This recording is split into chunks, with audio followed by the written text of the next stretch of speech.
So in chemistry, we're often talking about acids and bases, and we use these terms quite often. And a lot of times we use the terms without really thinking about what the definition of the terms actually means.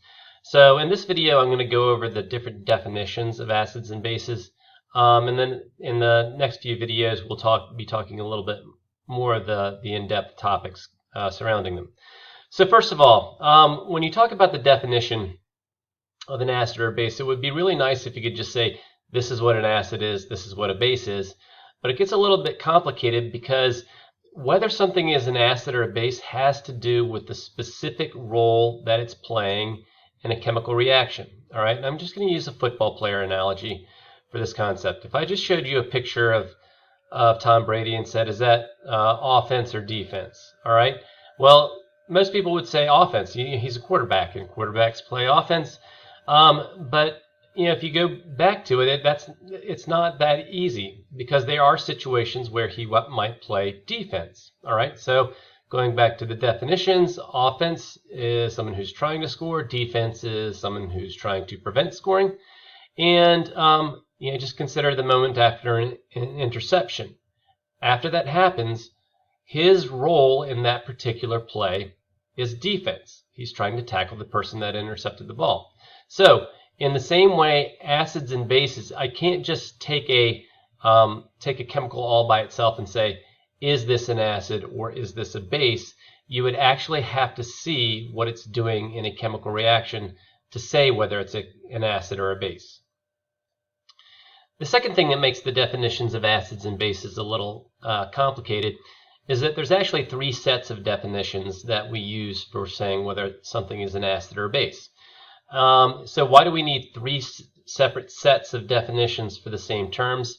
I'll just give a practical analogy of how we do this, for a lot of things. And that's just to say, how do you tell if somebody's old? All right.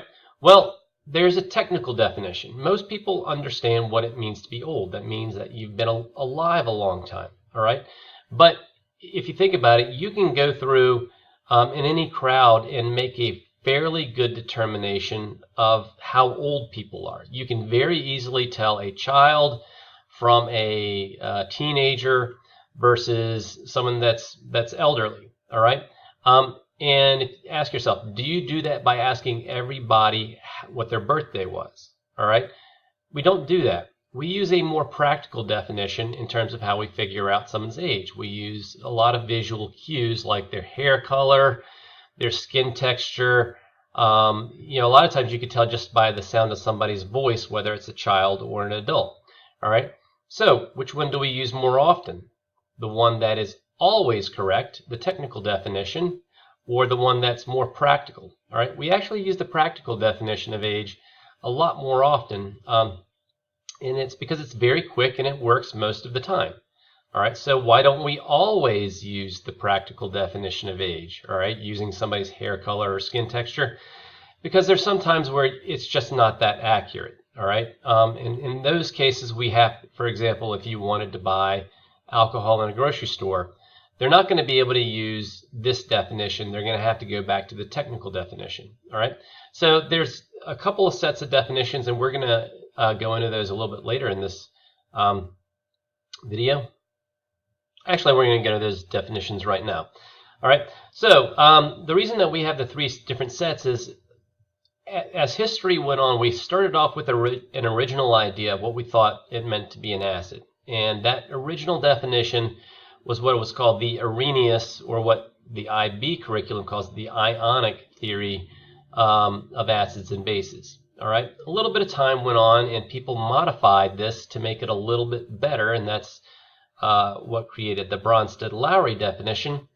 And then a little bit of time passed, and this person Lewis discovered that there's actually something a little bit more technical about what makes things acids and bases, and so he came up with the Lewis definition.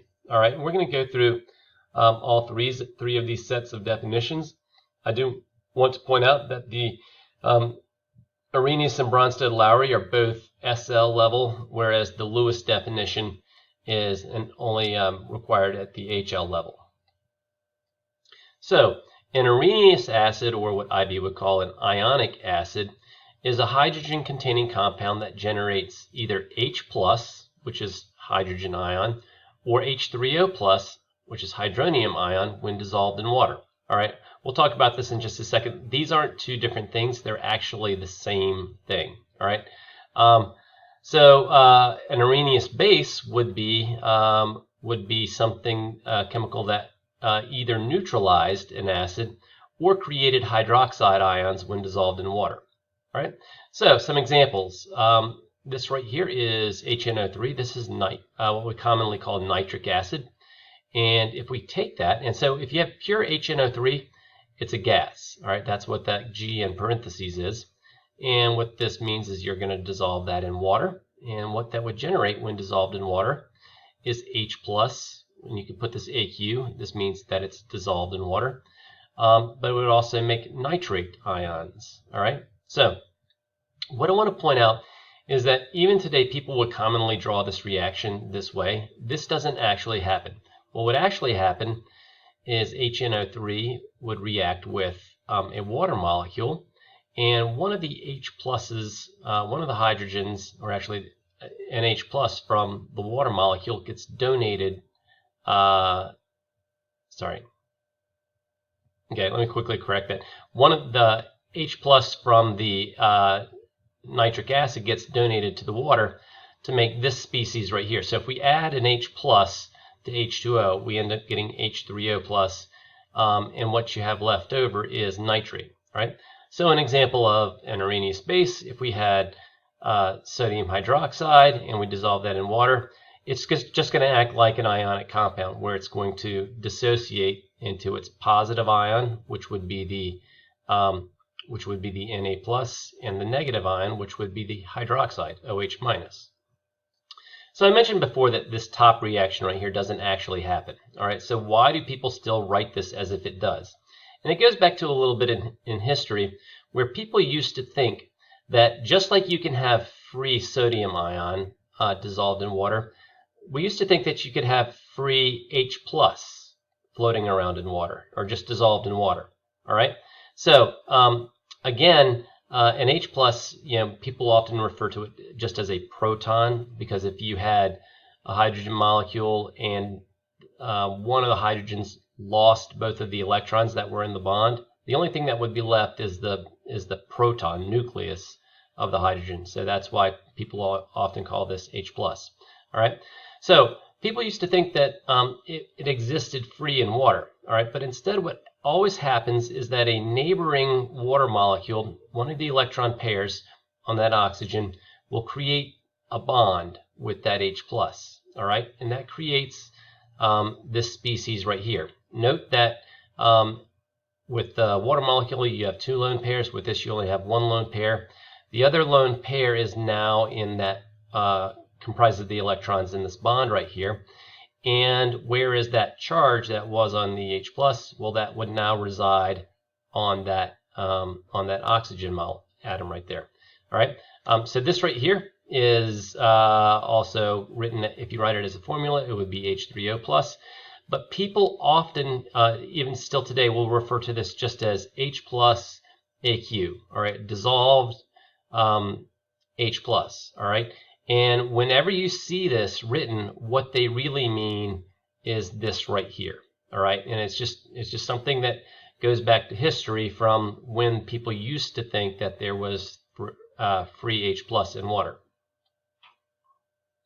So even though there is no such thing as free H+ in water, the H+, which essentially piggybacks onto a water molecule, can be very quickly passed from one water molecule to the other. It's kind of like all these water molecules are just passing H+ from one to the other, even though the H+ never exists by itself. So a mechanism or an arrow pushing that you can do to show that would be to show a lone pair of a neighboring water molecule going and grabbing that hydrogen, whereas the electrons in this bond go back and become a lone pair on that oxygen molecule.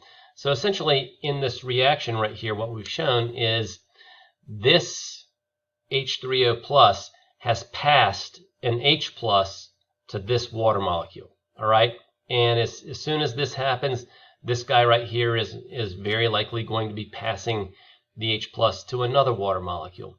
This passing of an H plus atom from one molecule to another water molecule happens millions of times per second. It is an incredibly fast reaction.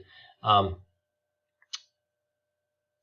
again, it's a very fast reaction, and it's very important to the behavior of water. So the next definition is going to be the Bronsted-Lowry definition. And even though this was developed after the Arrhenius definition, it's actually the most common of all the definitions. All right. So a Bronsted-Lowry acid is a hydrogen ion donor, and a base is a hydrogen ion acceptor. All right. And the thing about this definition is things always these always work in tandem with each other. All right. So if I show a reaction where there is a Bronsted-Lowry acid, the thing that it's interacting with has to be a Bronsted-Lowry base. All right. An analogy you could use is buyer and a seller. If you have a situation where somebody is acting as a buyer, the thing that they're interacting with has to be a seller. All right. So in this particular case, we've got this molecule right here, and that electron pair is going to grab onto that hydrogen right there. These electrons are going to go onto that oxygen right there, and that's going to create this guy, which is called ammonium, and this species right here. All right. So if you ask yourself, what role is this thing playing? All right. Well, it is accepting an H plus from this guy right here. And if you said, what role is this guy? This guy is donating its H plus to this guy.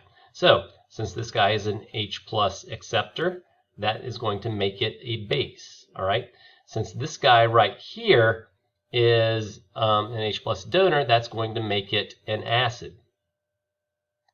And a little bit of vocabulary that you will often see with acids and bases is that you'll sometimes hear something described as an acidic hydrogen or a non-acidic hydrogen. All right, so notice that in this molecule right here, the hydrogen that gets donated is not the only hydrogen that's in the molecule. All right, so again, this is drawn as a structure, but if I were to draw it as a formula, I could do it like this. All right, so notice that when I do this, you can see that the hydrogen that gets donated would be this one right here. All right. So if I were to draw the formula like this, we would say that this is the acidic hydrogen because that's the one that gets donated.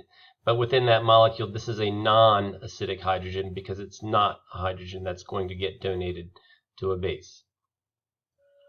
So one thing I want to point out is in these definitions, why do we say that something is an H plus donor or acceptor versus just plain old H donor or acceptor? All right. And that's because if I were to say hydrogen by itself, that would imply a neutral hydrogen atom. All right.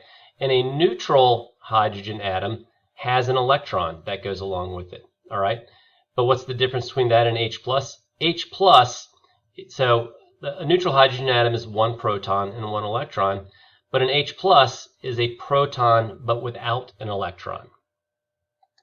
So if I were to show this hydronium ion donating its H plus to a base, all right, well, if we use the electron arrows, you can see that these electrons would attack that hydrogen, but both of these electrons in this bond right here end up going back to the oxygen.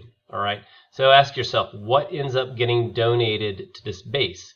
Is it the proton in the nucleus here and one of these electrons, or is it just the proton in the nucleus without the electrons? All right. Well, since both of the electrons in this bond end up going to the oxygen, the only thing that ends up getting donated to the base is the proton or the nucleus of that hydrogen atom, but without the electrons, and that's why we call it.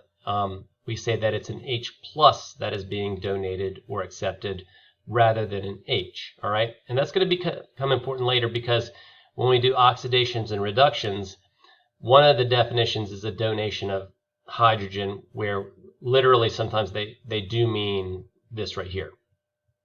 And note that because of this, H plus is nothing but a hydrogen without the electron. That is exactly what a proton is. So because of that, chemists often use H plus or proton interchangeably.